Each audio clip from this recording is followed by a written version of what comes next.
bien fait de préciser que les remboursements ont commencé, mais pour de petits groupes. De 0 à 75 000. Oui. Et là, on est à une semaine de la rentrée, là. Non, je veux dire même, non seulement de 0 à 75, mais pour de petites institutions qui n'ont pas... Les gros dégâts, ce n'est pas au niveau même de ces petites institutions, c'est surtout au niveau des ICC services. Il faut avouer que, en réalité, que ce soit société ou organisation non gouvernementale, régie donc par la loi 1901, avant d'être autorisé, avant d'exercer, il faut être autorisé. Il faut être autorisé. Donc, il n'est même pas normal de dire, par exemple, que des gens exercent, on ne les suit pas. Si un voleur se met au bord de vos locaux et commence à vendre des motos à 10 000 francs, et qu'on laisse faire pendant 10 mois, pendant un an, on est coupable. On sait que c'est un voleur, que la moto ne peut pas coûter 10 000 francs. Et on sait que c'est un voleur qui le fait. Même si on ne sait pas que c'est un voleur, si ce qu'on fait, si l'eau là, quelqu'un vient là pour dire FIFA là, moi je vends à 5 francs CFA. Et on sait que officiellement, c'est peut-être entre 250 et 300. Ça pose un problème. Donc, il a une responsabilité au niveau des gouvernements par rapport à l'ICC service. Et quand on voit les ministres du gouvernement inaugurés aux côtés donc, de ces responsables, je crois que c'est ça qui a, à côté de notre propension, de la propension de nos populations au gain facile, c'est ça qui a aussi poussé les gens à dire, ah, cette affaire, l'État est dedans. Donc, et quand on voit que l'État a pris en charge, pris soin de recenser les gens, puis ça devient une affaire privée. C'est des privés qui sont allés déposer leurs sous. Ils se sont fait escroquer. Je crois que c'est affaire privée. Et c'est justement parce que, comme dans les deux grands ministres, deux importants ministres déchus du gouvernement, qu'on a voulu envoyer, qu'on a envoyé à la Haute Cour de justice. On fait des mémorandums pour montrer que... Vous avez lu les mémorandums? Oui, j'ai lu. Ils estiment qu'on a voulu faire des boucs émissaires. C'est eux qui le disent. C'est eux qui le disent. Vous avez certainement suivi la déclaration de quelques notables du plateau d'Abomey, vous n'êtes pas très loin de là-bas, oui. Qui ont dit que tout simplement, des ministres dont vous parlez notamment, Amas Zoroui a menti. Oui, vous voyez que d'autres notables sont montés au créneau pour dire que ceux-là sont allés parler. C'est quel notable en leur nom? Qui faut croire? En leur nom, oui. Non, je trouve même que c'est un peu triste que des gens, sans avoir, s'il y a problème, il faut chercher, ils ne sont pas de la justice. C'est-à-dire, il ne peut pas tirer de conclusion et dire que le ministre Zinokwe doit aller demander pardon, est en faute. Non, eux, ils sont mal placés pour le dire. Et je trouve que c'est un peu malheureux que nos chefferies sont mêlées, sont un peu chosifiées, de manière à ce que la valeur qu'on accorde au roi et au chef traditionnel aujourd'hui, elle est monnayée. Et au nom de l'argent, on peut dire tout ce qu'on veut. Et des gens qui doivent incarner certaines sagesses ont des comportements qui laissent à désirer. Donc ces notables ne peuvent pas aller dire ce qu'ils ont dit. On ne peut pas dire que telle personne a menti. On peut faire des analyses, mais on ne peut pas aller déclarer que telle personne a menti. Dans le jeu, il a même la charte du gouvernement. C'est-à-dire que le ministre de l'Intérieur, s'il a peut-être même autorisé donner le port d'armes, est-ce que ça suffit pour que ce soit lui qui soit vraiment responsabilisé, qui soit le coupable pour ces scandales? Vous vous posez la question. Oui. Alors, autre sujet d'actualité, les inondations. Vous voyez, le Bénin, disons carrément ça, le Bénin est sous l'eau. Beaucoup de communes vivent des situations dramatiques, des populations, des milliers, des dizaines de milliers de populations sans abri, sans nourriture, qui arrivent à s'en sortir difficilement. Il y a déjà des dizaines de morts. Des morts, Déjà pas dizaines. beaucoup de morts. Et on attend toujours cet élan de solidarité. Oui. Tout d'abord, la nation du Bénin, vraiment compatit aux douleurs donc, de ceux-là qui, du jour au lendemain, se sont retrouvés peut-être sans abri, sans repas,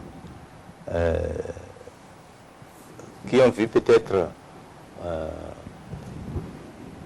leurs animaux, leur production emportés par l'eau, qui sont exposés aujourd'hui à la maladie et rend hommage à la mémoire donc, de ceux qui ont disparu. Le phénomène d'inondation, malheureusement, c'est un phénomène, disons, un peu mondial. Il y a des perturbations au niveau climatique qui font qu'on observe aujourd'hui des débordements. Peut-être il y en a, ou peut-être de mémoire d'hommes, il y a peut-être 40 ans ou 50 ans au Bénin que ça atteint ce niveau. Mais vous savez également que même les pays développés, en Europe, en Asie, en Amérique, malgré toute la technologie avancée, on ne peut pas arrêter. En Cotonou, qui est dirigé par la Renaissance du Bénin, est aussi dans ce cas. Oui, Cotonou, malheureusement, est dans ce cas. Et le cas de Cotonou est même crucial parce que le sol à Cotonou, le niveau, le sol est très plat. Il y a beaucoup de zones en dessous du niveau de la mer à Cotonou. Et vous voyez les eaux de l'Ouémé. Lorsque ça déborde, ça remonte les lacs et les exutoires naturels. Déjà, d'une bonne partie à occuper. Vous n'êtes pas de la mairie, vous n'êtes pas porte-parole de la mairie, mais non, on a vu des reportages où le bassin, il y en a tellement X, ZZ, ainsi de suite. Oui. 13 milliards est déjà sous l'eau.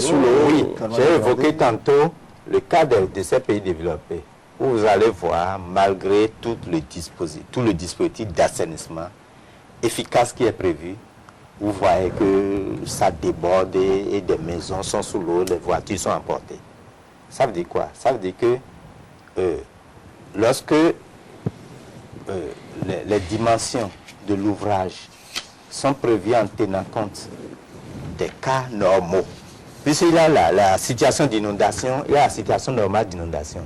Et on est en train de vivre aujourd'hui une situation spécifique. C'est-à-dire que c'est une situation extraordinaire. Ça sort de ce qui doit être normal. Puisque jamais on a atteint, ça fait longtemps qu'on a atteint ce niveau de débordement des eaux. Vous voyez, depuis le nord. Que faire? Et que faire pour les populations, que ce soit de Cotonou ou des autres villes, des autres communes? Parce qu'il y en a beaucoup qui sont sous l'eau, qui n'ont plus d'abri, qui n'ont plus de quoi manger. Tout à fait. Je crois que vous avez commencé à dire l'élan de solidarité nationale.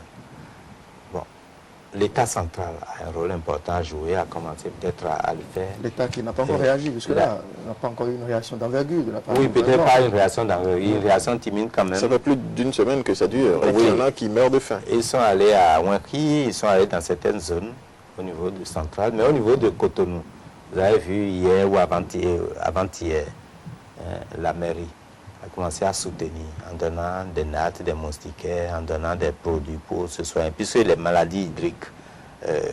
Ils vont manger quoi? Oui, je crois que le problème... On leur donner des repas chauds, au moins le problème ne peut pas régler parce que la mairie a un budget et c'est l'État central pour la grosse partie du budget, c'est l'État central qui pourvoit. Donc, les problèmes-là qui n'étaient pas prévus, qui sont intervenus, ne peuvent pas être réglés du jour au lendemain. Mais il faut, au-delà même de ce que la mairie va faire, il faut que ce que vous avez dit comme l'élan de solidarité nationale puisse être mis en jeu pour qu'on soutienne si je dois sortir un peu de ma poche pour contribuer en m'assurant que ça va effectivement à ceux qui sont dans le besoin, je le ferai. Et je suis sûr que, il faut surtout s'assurer que ça le ferez vraiment. Oui, il faut qu'on organise pour appuyer les Parce qu'on a collectivités vu des choses territoriales. organisées ici l'année dernière, on n'a jamais vu où ça atterrit. Non. Je crois que si on s'organise et qu'on appuie, on peut s'organiser également pour suivre et veiller à ce que ça puisse atteindre Un mot les cibles. sur l'affaire d'Anivor, la disparition de ce cadre du ministère des Finances, vous en avez fait une récupération politique au niveau de l'Union fait la Nation. Non. Est-ce que l'Union fait de la Nation a fait une récupération politique? Je peux dire non. Monsieur Danfort est un cadre. Il est membre de l'Union. Oui. Mais il est avant tout un haut cadre du ministère des Finances, chargé des finances et de l'économie. Et je crois que, quels que soient les citoyens, on doit pouvoir regretter, déplorer qu'un citoyen, père de famille, disparaisse de cette façon-là. Il y a d'autres disparitions antérieurement, mais ce n'est pas bien que ça se passe. Ce n'est pas le fait qu'il soit même membre d'un parti de l'Union qui est le plus important. Vous voyez les syndicats. Les syndicats, toutes confédérations confondues, essayent de faire en sorte que ce cadre, que des dispositions soient mises en place, mises en œuvre, pour qu'on retrouve vivant notre frère et ami Danfort. Donc, le problème n'est même pas un problème politique. C'est un problème, c'est normal que l'Union fait la nation, qui anime la vie politique, puisse également monter au créneau pour que l'exécutif qui est chargé d'assurer la sécurité de tous les citoyens, de tous les Béninois, puisse œuvrer vraiment pour qu'on retrouve ce cadre d'Anivor. Alors, quelques questions des téléspectateurs. Il y en a un qui dit, après théoriquement 14 ans d'opposition, que garantit la renaissance du Bénin au sein de l'Union, pouvant permettre aux renaissants de regretter, de ne pas regretter encore son choix? Oui. La renaissance du Bénin a une conviction. Quand on est ensemble, on est plus fort. Et si elle a tenu à faire 14 ans, près de 15 ans d'opposition, c'est parce qu'elle a un idéal. Elle est convaincue qu'il faut œuvrer pour la promotion de la démocratie, pour consolider la démocratie. Il faut œuvrer pour le mieux-être, le bien-être de nos populations. Et je crois que dans le cadre de l'Union, les égaux ont été estompés. Et la préoccupation majeure, c'est le pays. Donc la renaissance du Bénin va faire en sorte que, et quand on doit faire une omelette, il faut casser des œufs. Il faut forcément casser. Il faut perdre des choses. Il faut accepter de perdre. Tout qu'on fait seul, personne ne peut facilement gérer le pouvoir d'État. Quelqu'un qui pose la question de savoir quelle différence faites-vous entre la gestion du pays par le président Soglo et celle du président Yahi?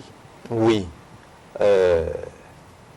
Pour qui a vécu l'état du pays avant l'avènement, avant l'arrivée du président Soglo, et tout ce qu'il a fait pendant les 5 ans,